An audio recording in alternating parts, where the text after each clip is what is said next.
How did you find yourself in that position, and how did you come to realize, like, oh, Jesus is cool with it? Long story, as you can imagine. But Can we have the short yeah, version? no, we're going to give you. And I often talk about 3 comings out. The first, which for me was the most difficult because it took the longest time, was coming out as gay. And I did lose, sadly, a lot of my Christian friends at that point because they just couldn't get their head around that. But then I came out as Christian to my gay friends. Well, I lost a lot of them at that point because sadly, you know, let's be honest, it's been very painful for so many people who've been rejected by families or friends or even by their own faith groups. And then I came out as evangelical to my Christian friends, and that was it. You know, that was beyond the pale. But actually, increasingly now, so many evangelicals are on a journey. We've got longer to go, but hey, always starts with one. What is evangelical, Dan? Dan's really good at this stuff. Here's the thing: when you hear evangelical, you just think, right, homophobic, against women's rights, against climate change. So it's quite a right-wing version. Yeah. Well, it can be. And I suppose that's the problem. The brand, if you like, the name can mean all sorts of things. And for so many people, it does mean that. So the anti-abortion, the sort of what we call the headship, the one where the man has to be in charge, has been associated with evangelical. But they're not just like that. For me and for many people, it's the sort of style of worship. It's much more modern music, it's much more relaxed. It often has huge youth attractions, so they have a lot of young people who then get into a real difficult spot because so many young people are so open about their sexuality. They find themselves in a church where they feel they belong with all their mates. They try and come out, and then they're suddenly told, hang on, that's sinful, you've got to be celibate for life, or you've got to marry somebody of the opposite sex. And it's that causes so much damage. It's, you know, we know that the mental health statistics show that so many people really suffer under that sort of teaching. And that's why it's important to show that there are others, like myself, a growing number of evangelicals, who take a very different approach. Theresa May is evangelical, is that right? I don't know if I'd call her evangelical, no. She's quite a conservative Anglican. Right. And she's got a strong faith. But there are evangelicals in the government who've got quite a lot of sway, people like William Rees-Mogg and Danny Kruger and others. I wouldn't say there's many affirming evangelicals in the government I've come across, and that's been why we've had such a struggle trying to get a ban on conversion therapy. Yeah, so it's been 5 years now since Prime Minister Theresa May vowed to ban conversion therapy. What's gone wrong? Oh. They've try saying that, obfuscated and delayed. They've, caused and put every roadblock in the way. But the core issue really is those from a right-wing evangelical and conservative Christian faith who have wanted to continue to be able to pray the gay away. And many of those are conservatives. And frankly, the Tories don't want to lose their votes. That's how I read it. There's also concerns around, and I think they're misguided concerns, but it was some confusion around what conversion therapy actually is in relation to trans kids. But I think that's been making a lot of noise for nothing, because conversion therapy in trans kids, to me, is very clear. This is about people who have a mindset that you can never be gay, or you can never be trans. So, and therefore they won't even allow you to explore that. They'll try and do everything in the book to make you straight or to make you cisgendered. And that, to me, is where the damage is. If you're having conversations where you sort of challenge people, where you explore with them, where you give them a safe space where they can have time to get to grips with who they are, that's all good, both in a mental health setting, but also in a religious setting. But if you're saying, no, you can't be this and you have to be this, that leads to conversion practices. So the Queen, it was in the Queen's speech that they were going to ban it. And I think Queen's speeches. And I think I maybe missed that they now have said they're not going to do it. We haven't had the official line from Number 10. In fact, the official line from Number 10 is, we're not going to tell you. We're not going to make a comment. But we know that time has run out. So Parliament is now in recess for conference season. They had promised in writing that they would have completed what they call pre-legislative scrutiny of draft legislation. There just isn't enough time. Rishi Sunak is very quick to jump on a ban for this American XL bully dog, which has attacked, 2 people. Yeah. Yet the amount of people that have taken their own lives because of conversion therapy, the amount of abuse that this has had on LGBTQ plus people across the country on a continual basis, and the fact that it's still legal, they don't care about that. They're fine with all of that. Well, and I think the British public, when I talk to people, are absolutely amazed that it's still legal. And, this summer, many kids will have been sent on Christian camps and other camps. Doesn't have to just be Christian, doesn't even actually have to be religious conversion therapy, but that's the primary form in UK today. But many kids will have been sent on Christian camps where, and we know this because from the feedback we get from them and from their parents, where if they've come out as gay, they've been told, you've got to be single, this is sinful, you've got to be single and celibate for life, you've got to pray it away, you've got to become straight.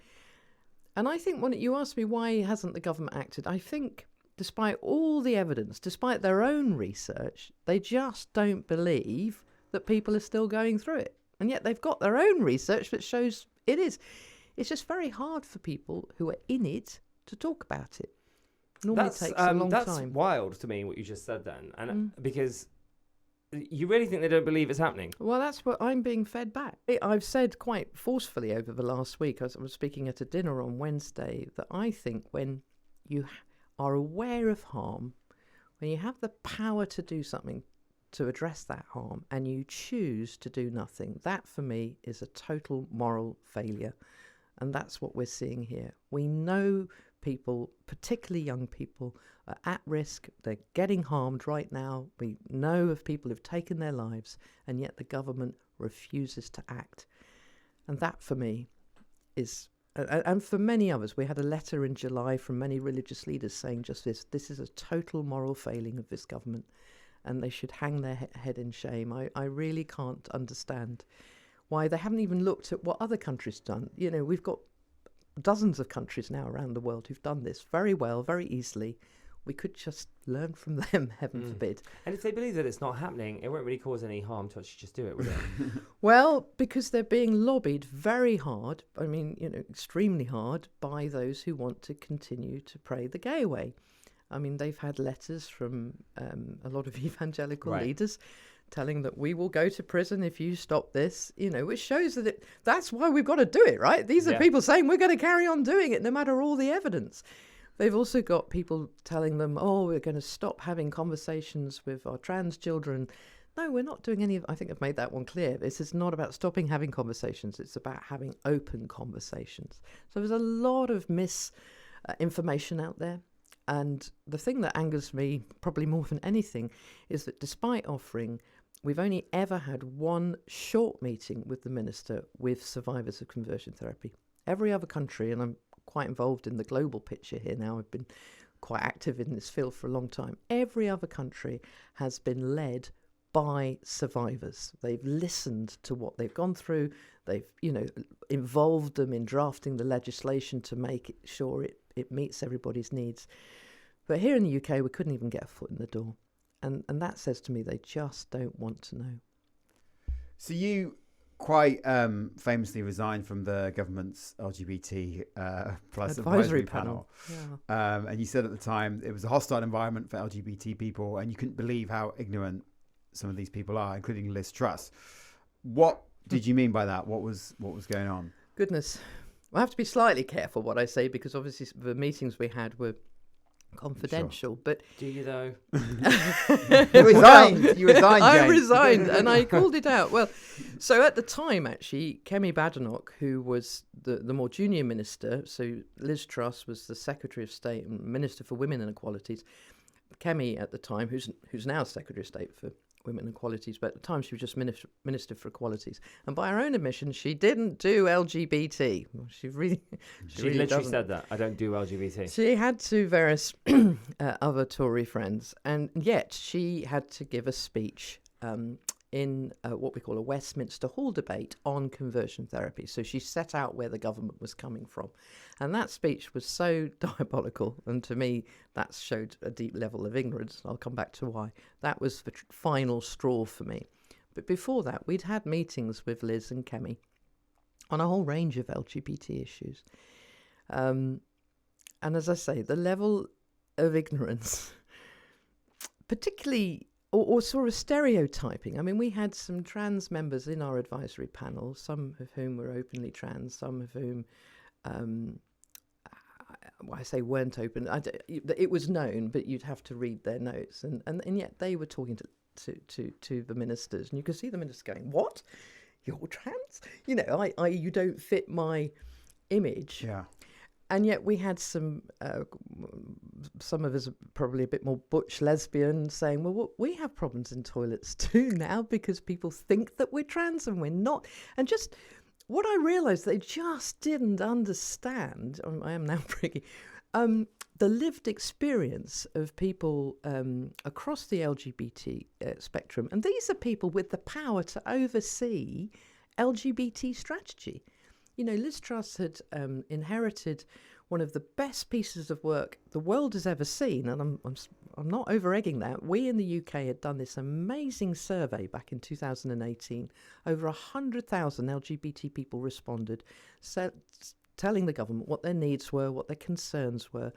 And out of that had come, and this was under Theresa May, a brilliant action plan of stuff that would have really transformed things for the LGBT community.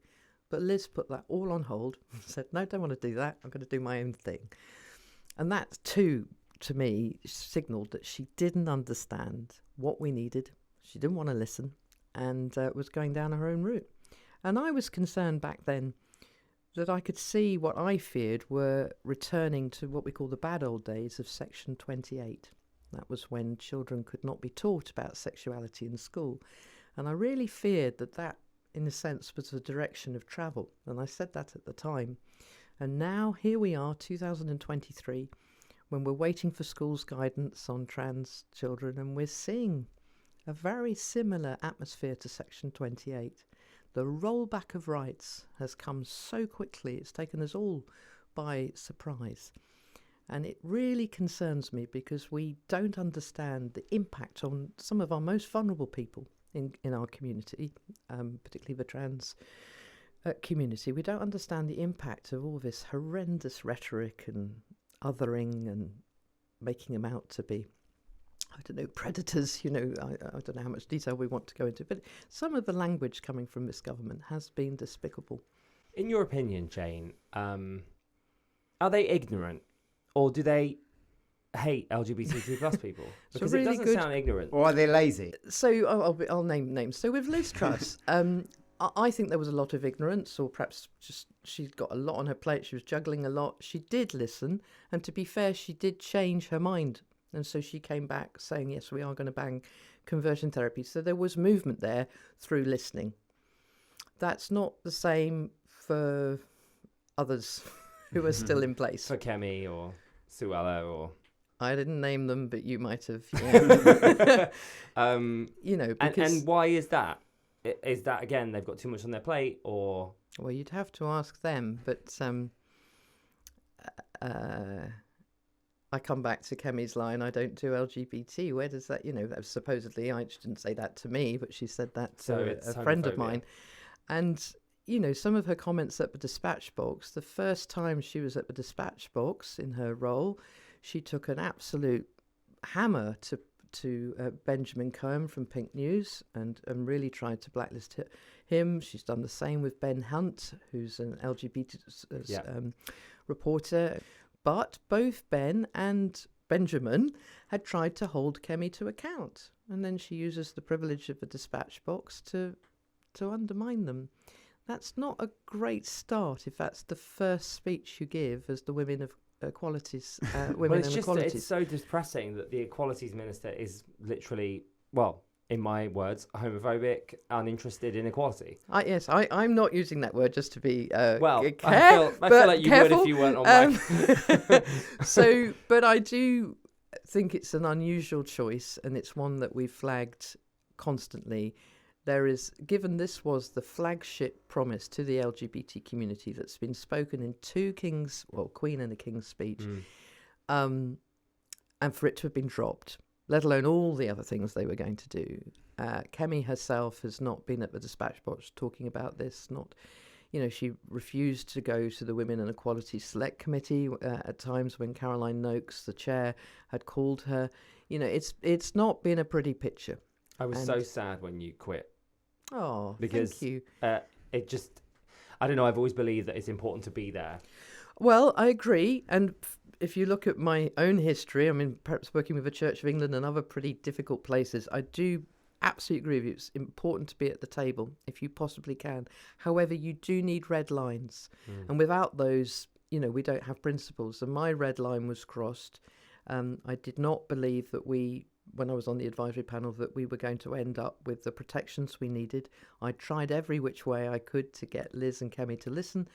And when I heard that speech from Kemi, I thought, this is not going to happen. The only way it's going to happen is by me appealing to the Prime Minister, who was Boris Johnson at the time, to make as much song and dance about it as I could. And I was pleased that I wasn't the only one to resign. Actually, some of our trans members also resigned with me, and that was enough to cause quite a stir. You might remember that, I don't know if we might come on to this, but Mr. Johnson himself tried to roll back on the conversion therapy ban. Paul Brand from ITV found out about that and shared that with me, and I don't know if you remember, he showed me live on air, actually. Yeah. And I was like, my goodness. And we created such a stink that within a couple of hours, the Prime Minister had done a U-turn on a U-turn, not a complete U-turn. He said it wasn't going to cover trans people. But they are conscious about people, kicking up a fuss. I think a different government, a Labour government perhaps, might be more interested in pushing a ban on conversion therapy. Oh, not just interested, they're committed. So I've had good chats with Annalise Dodds, who is the Shadow Secretary for Women and Equalities, and indeed the Lib Dems. You've spoken recently, I think, to Layla Moran and others. Yeah. And the SNP, there's a huge commitment. But importantly, Annalise really understands the importance of this. She's committed to a full ban. Had the government brought through legislation, they would have amended it and frankly would have had support across the whole House, because there's Tories who would have amended it to make sure it was a complete ban. They're going to have a lot of work to do when they come into power. I think most of us recognise it's when, not if, but who knows. But no, there is a commitment to do it, and I'm now in the place that says I'd much rather them do it properly than the Tories try and come up with some half-baked.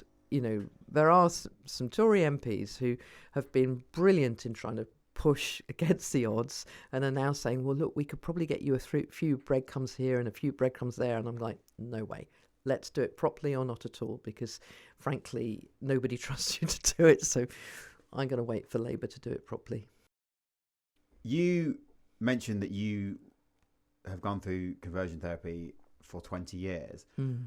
Which feels like quite a long amount of time to keep sort of giving something a go that clearly isn't working.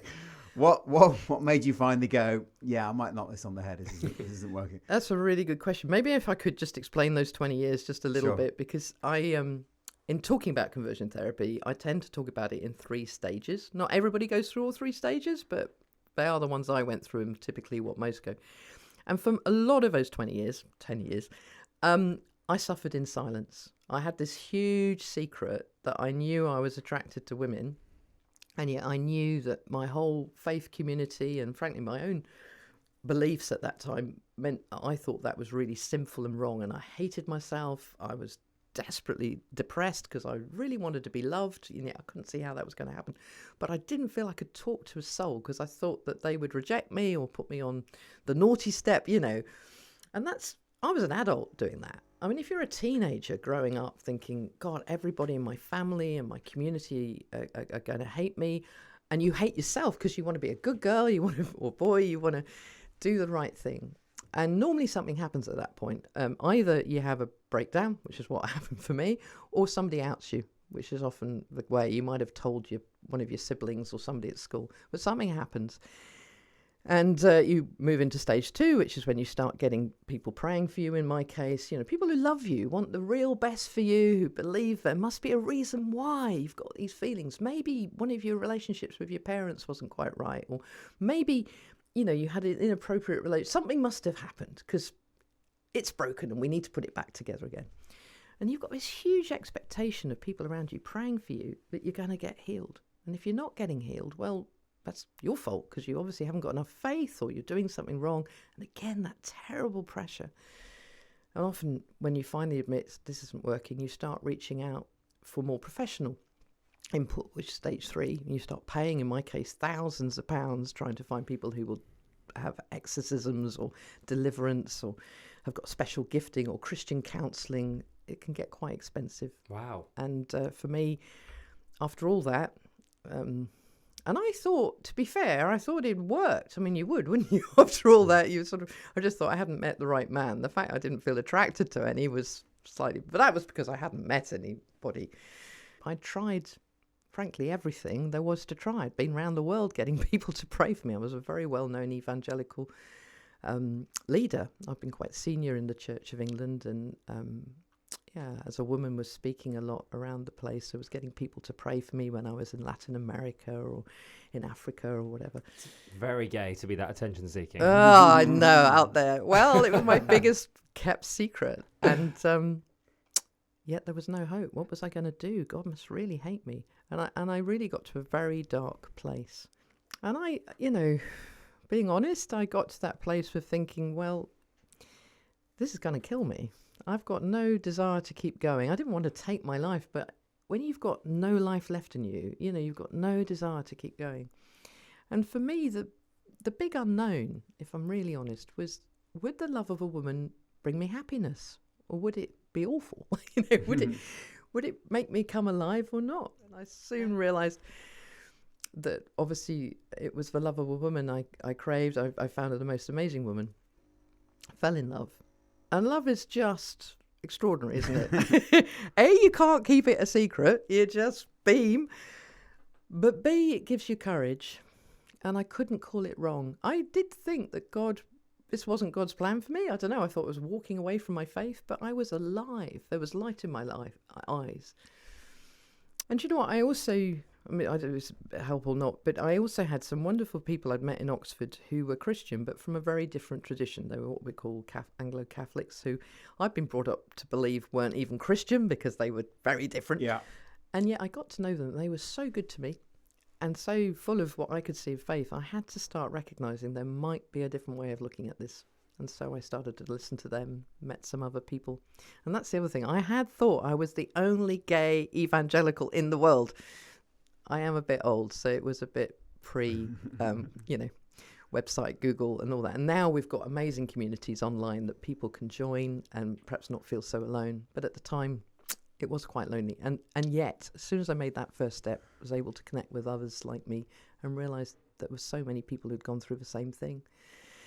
And here I am, so many years later. You've been all around the world by the sounds of it. One of the places that you've been is the Vatican City. How was meeting the Pope? Yeah, and did he read you gave him a report, I believe, about conversion therapy. Did he read it? Has he been on? I hope he read it, but things have happened since. So you're right. I met Pope Francis in 2019. Actually, believe it or not, I was invited to meet. I didn't realise this. I was invited to go to Mass at the Vatican, but I didn't realise that's what I was being invited to. So I said, no, thanks. Who wants to get up for a Catholic Mass at 7:30 in the morning? And the person who'd invited me was like, are you sure? And I said, yeah, no, I can go to church anytime. And then I'd gone off to meet, actually it was the ambassador to the Vatican, and she started telling me about this place, Santa Marta. And I stopped her and I said, where's that? And she said, well, that's the Pope's private chapel. And my face fell, and she said, don't tell me you've been invited. And I said, well, yes, but I turned it down. Oh my gosh. And we all had a bit of a laugh, and obviously I rang my friend immediately and said, could I still come, please? And he'd given this place away, but he craded away, and I met, as you say, Pope Francis. And then I was invited back to the Vatican 2 days later, actually, to hear him make a speech in Italian. My Italian's not so great, but I understood he'd changed the speech, and he spoke out against leaders who condemned LGBT people. And actually, the friend who invited me is the ambassador, the Argentinian ambassador to Italy and Malta, and he's well known to the Pope. And he, on the back of all our work, had been talking about what we should do, and the suggestion came back from Pope Francis that what we really needed to do was to bring together as many senior religious leaders around the world who wanted to affirm LGBT people and to make a statement. And then he could consider that, because in a sense he wouldn't be on his own. And so we formed something, with the help of the Foreign Office, something called the Global Interfaith Commission on LGBT Lives, and brought together hundreds of senior bishops, archbishops, chief rabbis, Muslim leaders, Buddhists, Hindus, to sign a statement that condemned conversion therapy, condemned criminal violence and the criminalisation of LGBT people, apologised for the harm that religion had done. And hundreds signed this, and since then actually thousands. And I was meant to give it to Pope Francis last summer, but sadly, as you might know, his health's not been very good. His knee was very bad, and it was put on pause.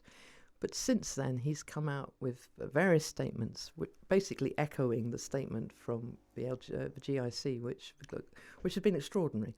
We've got a long way to go, but it shows that change is possible and comes through encounter and through persistence and sheer bloody-mindedness. I'm not sure if I'm allowed to say that on radio, but there we go. That's, things can happen. So we heard on the grapevine that the Pope was going to come out in support of, unequivocally, of LGBT people, but then he got cold feet. I don't know how true that is. Do you know anything about that?